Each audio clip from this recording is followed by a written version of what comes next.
Bom dia, com a paz do Senhor Jesus.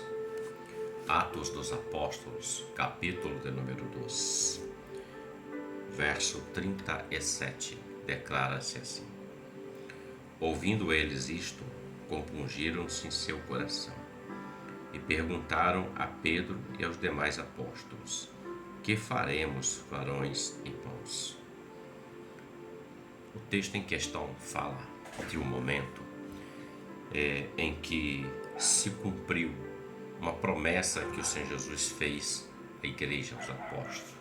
Ele disse a eles: vocês fiquem na cidade de Jerusalém para receber a virtude do Espírito Santo que há de vir sobre vós. E o Espírito Santo veio naquele dia, em Atos capítulo 2, mostra que ele vem e encheu a casa, e todos que estavam naquela casa, como diz o texto, foram cheios do Espírito Santo. E eles viram aquela manifestação do poder do Espírito Santo na vida dos apóstolos e de todos que ali estavam, na verdade. Era cerca de 120 pessoas. E ao ponto de que as pessoas, eles falavam na língua deles, os apóstolos, cerca de 120, e as outras pessoas de outras nações e outras localidades que estavam de línguas diferentes da deles, ouviam na sua língua nativa, ou seja, o poder do Senhor transformador.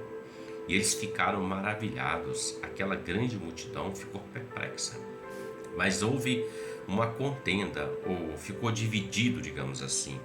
Alguns diziam que eles estavam embriagados, cheios de vinho. E Pedro, ele se levanta e começa a defender, dizendo: olha, nós não estamos embriagados, nós não estamos bêbados, cheios de vinho. É essa terceira hora do dia, isso era 9 horas da manhã. Eles estavam em consagração.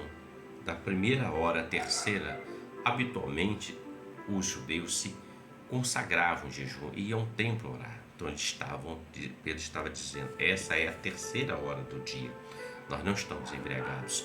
Mas isso era para que se cumprisse o que está escrito no livro do profeta Joel, que nos últimos dias o Senhor derramaria do Espírito dele sobre toda a carne. E isso começou a se cumprir. E isso, Pedro pregando, falando com eles acerca do derramamento, acerca do Senhor Jesus. Pedro, um indulto, mas estava capacitado pelo poder do Senhor, do Espírito Santo. E o texto que lemos aqui no verso 37 fala que eles ouviram isso, ouviram a exposição de Pedro, ouviram acerca do Senhor Jesus, ouviram que eles tinham crucificado o Salvador. E esses homens e toda aquela multidão que estavam ali perguntaram a Pedro e aos demais: o que faremos então, irmãos? Eles ficaram tão compungidos, como diz a palavra, tocados, reflexos naquilo que eles perguntaram: o que nós devemos fazer então? E é interessante que essa pergunta que eles fizeram para Pedro naquele tempo, há mais de 2000 anos atrás, é uma pergunta tão atual, porque é a pergunta de muitos. Então o que eu devo fazer então? O que eu devo fazer para ser salvo? Como eu faço para que Deus me aceite diante dele? Como que eu faço para isso? É uma pergunta muito atual, porque muitos ainda têm dúvida. E Pedro dá uma resposta a eles. Pedro diz assim: arrependei-vos de cada um de vós, seja batizados em nome do Senhor Jesus para perdão dos pecados e recebereis o dom do Espírito Santo. Simples assim. Arrepender da nossa prática, daquilo que fizemos, porque o que faz separação entre nós e Deus é as nossas transgressões. Porque desde Adão todos pecaram e destituídos estão da glória de Deus. Mas aprove a Deus o segundo Adão, que foi seu filho Jesus, que derramou seu sangue no Calvário. Porque Deus amou o mundo de tal maneira que deu seu único filho para que todo aquele que nele creia não pereça, mas tenha vida eterna, ou seja, e receba o Espírito Santo. É a pergunta: o que faremos? É uma pergunta que sempre é tão atual. Tanto que os próprios fariseus, os doutores da lei, perguntavam muitas coisas ao Senhor, mas eles conheciam a palavra. mas eles apenas conheciam. Mas faltava-lhes prática, faltava arrepender-se do ato deles e se voltar para o Senhor. Então, o Espírito Santo é vivo, é atual. O Espírito Santo não é uma força como alguns denotam, ou pregam, ou falam, não. Ele é a terceira pessoa da Trindade. É Ele quem está separando uma igreja adornada para encontrar com o noivo. É Ele que distribui os dons na igreja. Quem batiza com o Espírito Santo é o Senhor Jesus, mas é o Espírito Santo quem distribui os dons. O que Pedro está dizendo, arrependam-se, creia no Senhor e sejam batizados, ou seja, receberão o batismo com o Espírito Santo. É uma promessa para você e para mim. Por que a importância disso?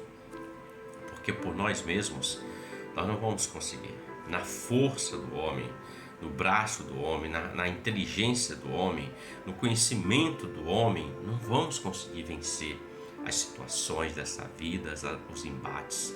Nós vamos conseguir vencer através do Espírito Santo que nos auxilia. Quando o Senhor Jesus foi levado ao deserto, ele foi levado pelo Espírito Santo. O Espírito Santo veio sobre ele em forma de pomba.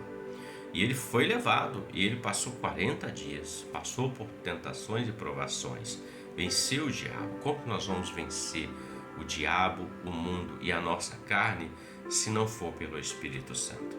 Porque esses são os três inimigos que dão contra você e contra mim, contra todo homem.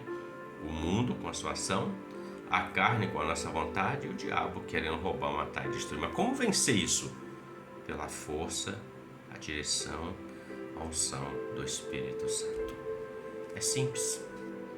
Quando Pedro foi levado à casa de Cornélio, em Atos capítulo 10, você dá uma olhadinha em casa. Quando Pedro começa a falar do Senhor Jesus, o Espírito Santo veio e desceu sobre todos ali. Veio e depois eles foram batizados nas águas. Mas o Espírito Santo veio e selou.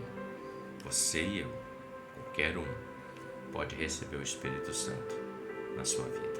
Basta crer no Senhor Jesus, arrependendo dos seus pecados, servir ao Senhor.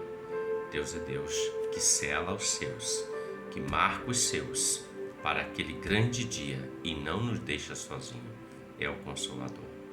Reflita sobre isso. Deus te abençoe e você tenha um ótimo dia com a paz do Senhor Jesus. Amém?